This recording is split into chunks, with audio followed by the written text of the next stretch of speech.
All right, here we go.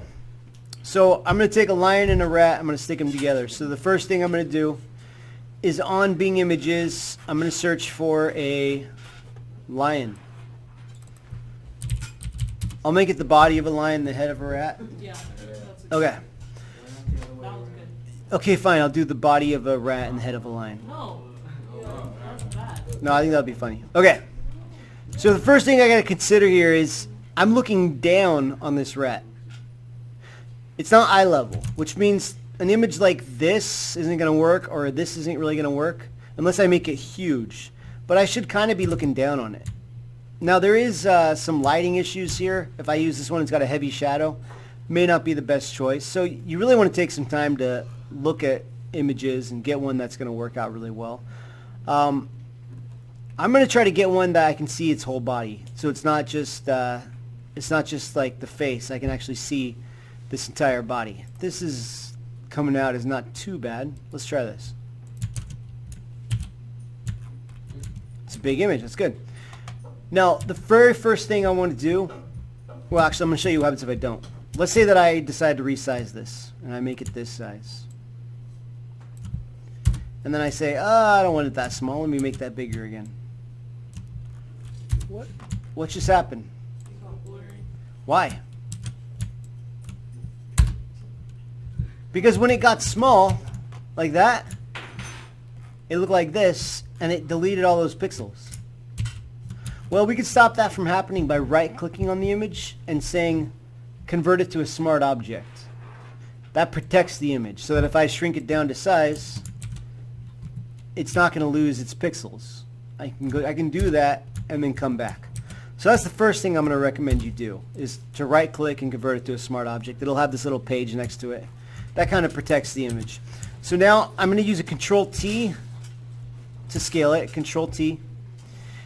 I'm going to make him a big rat, and then I'm going to hit Enter.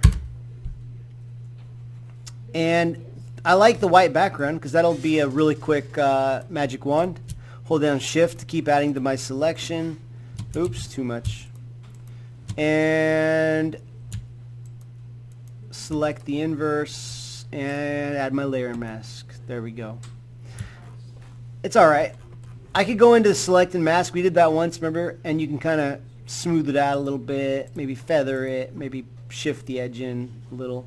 You can play around with this smart thing right here. I don't know. But let's not worry about that right now. Let's put a little contrast in there. Okay, so there's my rat. Now let's look at the lighting. It's not bad. I might want to create an adjustment layer here to just kind of maybe darken it or lighten it.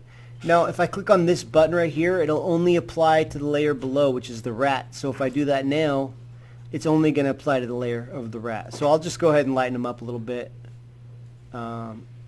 Maybe throw up a little bit of green. Okay, so there's my rat. Next thing I'm going to do, bring in my lion. So I got to do another image search for a lion. And I got to pay attention to a couple things. The lion's head has to be turned this way. Or to the right. Either one. I can flip it. But it can't be looking straight at us. I could do that. It's not super great quality. I'm trying to find one that's like well lit. This one's kind of bright.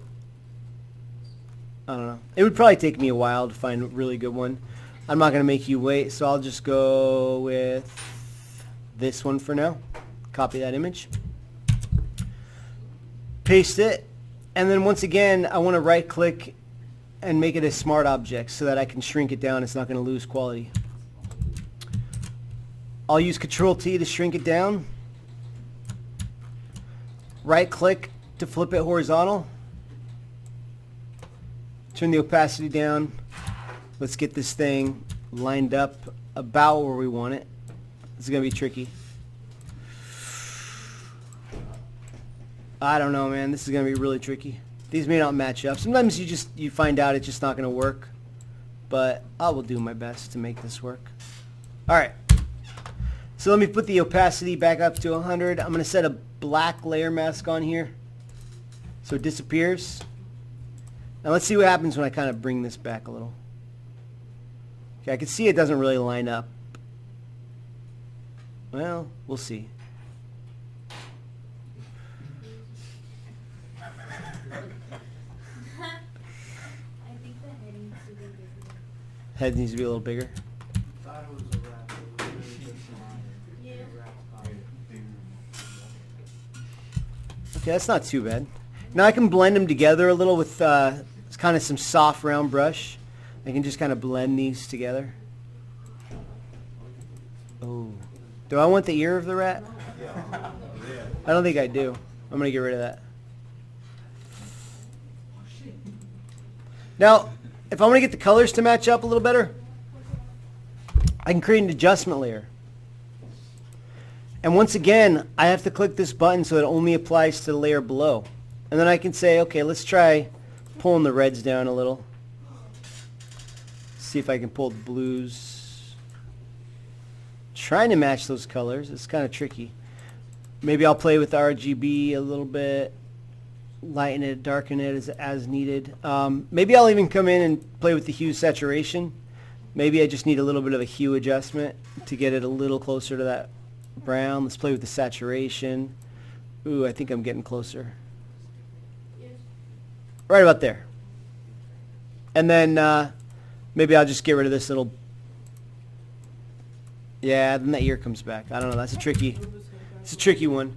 But that's the basic idea. And when you're done, if you wanted to like add a shadow, you could come in with some black paint and just throw a shadow in there and set that opacity down. Maybe try one of these adjustment layers. Blending modes. Overlay or something like that. That looks kind of cool. So that's basically it. If you finish one, you can do multiple ones. This is due Friday. We got a minimum day Thursday, so you get all day tomorrow, Thursday, and we'll turn it in Friday.